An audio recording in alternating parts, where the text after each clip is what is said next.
السلام علیکم۔ ممتاز مفتی کی آپ بیتی علی پور کا ایلی کی پہلی قسط پیش خدمت ہے۔ اس کا نام الیاس تھا، لیکن گھر میں سبھی اسے ایلی کہا کرتے تھے۔ ایلی، حقہ بھر دو۔ ابا کی آواز سن کر اس کا دل دھک سے رہ جاتا اور وہ چپ چاپ اٹھ بیٹھتا۔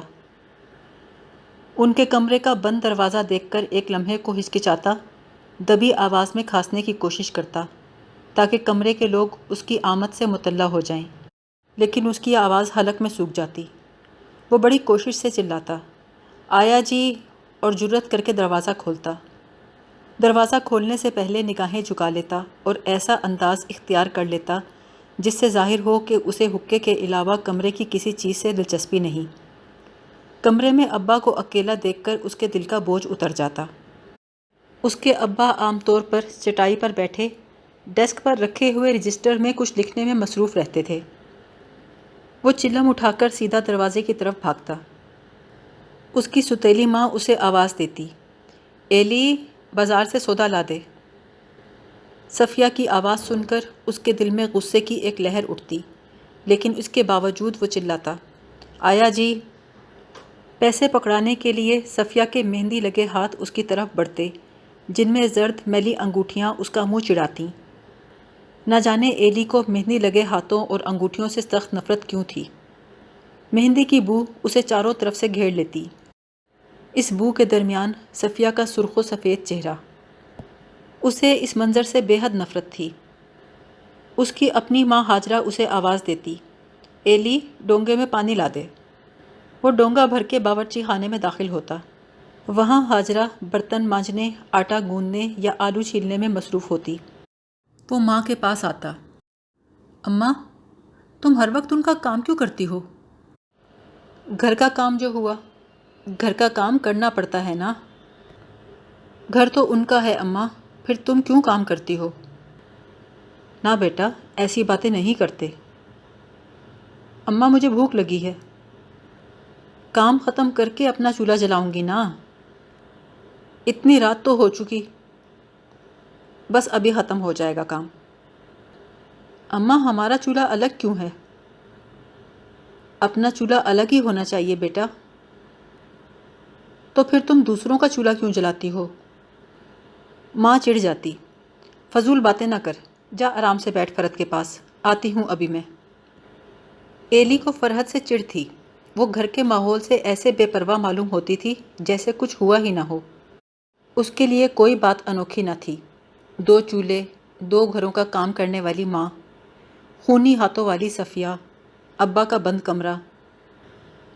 گھر میں فرحت کی طرف کوئی متوجہ نہ ہوتا، نہ ابا اسے کبھی بلاتے، نہ صفیہ آواز دیتی۔ البتہ اماں جب بھی فارغ ہوتی، فرحت کے شانے سے شانہ جوڑ کے بیٹھ رہتی۔ دونوں باتیں نہیں کرتی تھیں، چپ چاپ بیٹھی رہتی تھی۔ اس پر ایلی کو اور بھی غصہ آتا، یہ اس قدر قریب کیوں بیٹھی ہیں، بات کیے بغیر ایک دوسرے کے ساتھ یوں چپکی ہیں جیسے گوند سے جوڑ رکھا ہو۔ اماں کے قرب کی وجہ سے وہ فرحت سے جلتا تھا اور اپنے آپ کو فرحت سے بہتر سمجھتا تھا۔ فرحت کی اس گھر میں حیثیت ہی کیا تھی؟ اسے تو ابا نے کبھی چلم بھرنے کے لیے بھی نہیں کہا تھا۔ ایلی کو تو وہ اکثر بلاتے تھے۔ اکثر کھانا کھانے لگتے تو ایلی کو آواز دیتے۔ جب وہ جاتا تو دو انگلیوں سے بوٹی اٹھا کر اس کی طرف بڑھا دیتے۔ وہ اسے ہاتھ میں اٹھائے اپنے کمرے میں یوں داخل ہوتا جیسے کوئی تمغہ ہو۔ وہ فخریہ انداز سے فرحت کی طرف دیکھتا، لیکن فرحت یوں ناک چڑھا کے منہ پھیر لیتی جیسے اس کے ہاتھ میں گوشت کی بوٹی نہیں، مرا ہوا چوہا ہو۔ ایلی کو غصہ چڑھتا، بڑی آئی، جیسے بوٹیاں کھا کھا کے اکتا چکی ہو۔ پھر جب صفیہ پھلوں کی ٹوکری نکال کر گلے سڑے پھل الگ کرتی تو ابا ایلی کو آواز دیتے اور کوئی کم گلا سڑا کیلا یا سیب ایلی کی طرف بڑھاتے۔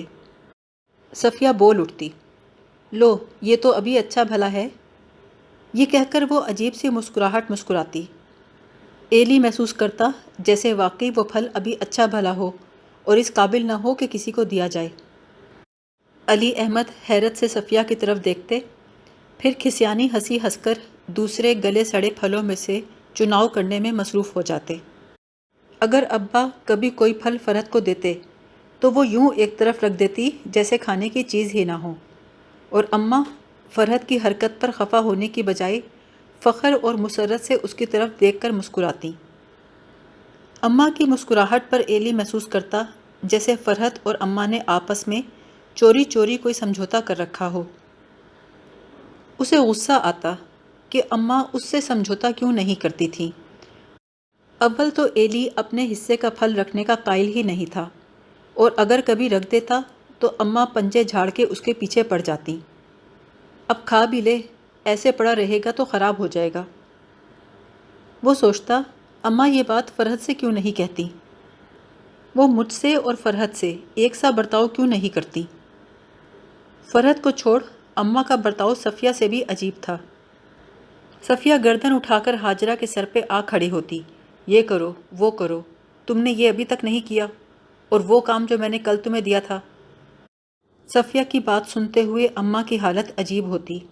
ان کی نگاہیں صفیہ کے چہرے پر ہوتی اور جسم میں گویا جان نہ ہوتی۔ آصفی محلے کی عورتیں کہا کرتی تھیں، ہاجرہ بیچاری تو مظلوم ہے جسے سوکن کی خدمت کرنا پڑتی ہے، لیکن بہن سچ پوچھو تو ہمارے لیے گھر والی وہی ہے، یہ کالے منہ والیاں ہمیں ان سے کیا؟ ایلی سوچتا محلے والیاں بکتی تھیں، صفیہ کا منہ کالا کہاں تھا، سرخ سفید تھا۔ نہ صفیہ سوکن تھی، نہ اماں مظلوم۔ اس کا گھر ایک معمہ تھا۔ مہندی لگے ہاتھوں والی صفیہ، سوکن کو محبت بھری نظروں سے دیکھنے والی ہاجرہ، سنتی ہوئی بہری، بولتی ہوئی گونگی فرحت، اور بند کمرے میں بیٹھنے کے شوقین علی احمد۔ آصفی محلے کے بچوں سے کھیلنے کے لیے چوگان میں پہنچ کر وہ اپنے گھر کو بھول جاتا، حتیٰ کہ اسے ابا کی آواز سنائی دیتی۔ ان کے کاموں سے بچنے کے لیے وہ احاطہ چھوڑ کر علی پور کے بازاروں یا کھیتوں میں چلا جاتا۔ جب کھیل کھیل کے تھک جاتا تو کسی درخت تلے بیٹھ کر سوچنے لگتا، ان کا گھر ایسا کیوں ہے؟ ابا ایسے کیوں ہیں؟ صفیہ کون ہے؟ کہاں سے آئی ہے؟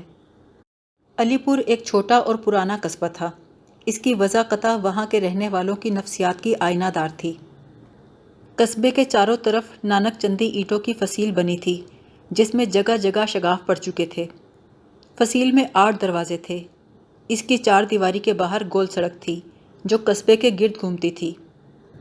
سڑک سے کئی کچی پگڈنڈیاں قرب و جوار کے گاؤں کی طرف نکل گئی تھیں، جہاں سے علی پور کا شہر یوں دکھائی دیتا جیسے قدیم عمارتوں کا ایک ڈھیر ہو۔ شہر کے اندر نانک چندی اینٹوں سے بنی سڑکیں، گلیاں اور عمارتیں تھیں۔ ان بازاروں سے بہت سی تنگ گلیاں نکلتیں جن کے دونوں طرف چھوٹی چھوٹی اینٹوں والی دیواریں تھیں۔ ان بوسیدہ دیواروں میں کہیں کہیں اکا دکا کھڑکی کھلتی، تنگ و تاریک کھڑکی۔ ان تنگ گلیوں میں آڑے ترچھے مکانوں کو دیکھ کر دل پہ ایک بوجھ سا پڑتا، طبیعت پر اداسی چھا جاتی۔ یہاں وہاں اندھیری ڈیوڑیوں سے ویرانی سی جھانکتی۔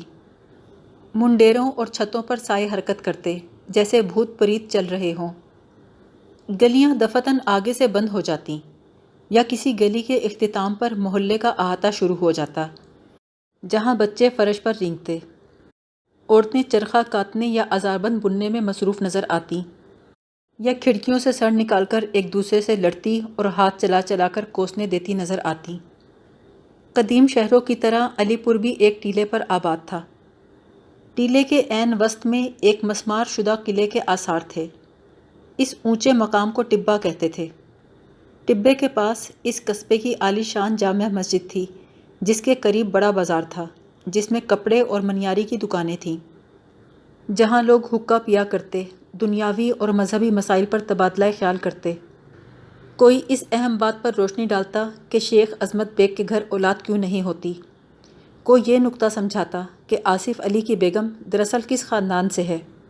کوئی اس امر کی وضاحت کرتا کہ نور حجام کے پاس ایسا کون سا نسخہ ہے جو تنکوں کے حساب سے استعمال کیا جاتا ہے۔ نتھو تمباکو فروش کی دکان پر چوسر کا کھیل چلتا۔ بولے حکیم صاحب کی دکان پر شریعت کے متعلق مسائل پر گرما گرم بحث ہوتی۔ معراج کی دکان پر ترپ کی بازی کھیلی جاتی، اور چاند حلوائی کے تخت پوش پر آنے والے سیاسی دور کا تذکرہ ہوا کرتا۔ ہر دکان پر مجمع لگا رہتا۔ یہ لوگ ہر آنے جانے والے کو غور سے دیکھتے کہ کہاں سے آیا ہے، کیوں آیا ہے، کہاں جا رہا ہے، کس لیے جا رہا ہے۔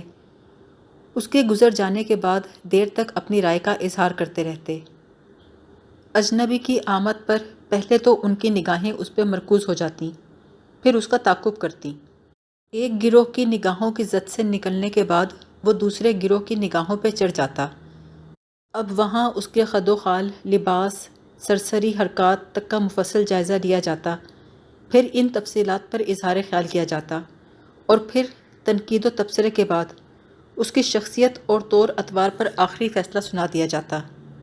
قصبے کے جنوب میں ہاتھی دروازے کے قریب بڑی ڈیوڑی کے عقب میں آصفی محلہ تھا، جس میں ایلی کے عزیز و اقارب رہتے تھے۔ ڈیوڑی کے دروازے ٹوٹ چکے تھے، پٹ زنگ آلود ہو چکے تھے اور چولہے بیکار۔ ڈیوڑی کے پہلو میں آصفیہ مسجد تھی، جس کے قریب شاہ ولی کا مزار تھا۔ چاروں طرف 4 منزلہ مکان تھے، جن کے درمیان وسیع احاطے میں کمیٹی کی ایک خمیدہ سی لالٹین لٹکی ہوئی تھی۔ احاطے کے ایک طرف رنگ محل اور دوسری طرف شیش محل تھا۔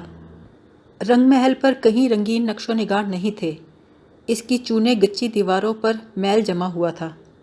شیش محل پر ایک بھی شیشہ نہیں تھا، نہ اس کی وضاقتہ کسی محل جیسی تھی۔ رنگ محل اور شیش محل کے نیچے ایک فراخ تہہ خانہ تھا، جس میں ایک مسجد اور ایک کنواں تھا۔ اس کے متعلق کئی روایات تھیں، مثلاً یہ کہ جب سکھ لٹیرے شہر پر ہلہ بولتے تو آصفی محلے کے مرد، عورتیں، بچے اس تہہ خانے میں پناہ لیتے، مسجد میں نماز پڑھتے، اپنی سلامتی کے لیے دعائیں مانگتے اور کنویں کا ٹھنڈا پانی پی پی کر اللہ کا شکر بجا لاتے۔ آصفی محلے میں کئی ڈیوڑیاں اور کمرے ایسے تھے جن میں کبھی سورج کی روشنی داخل نہیں ہوئی تھی۔ دوپہر کے وقت بھی محلے والے وہاں ہاتھ سے ٹٹول کر یا دیا سلائی جلا کر گزرتے تھے۔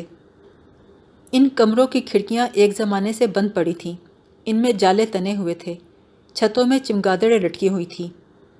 ان میں نت نئے انکشاف ہوتے رہتے تھے۔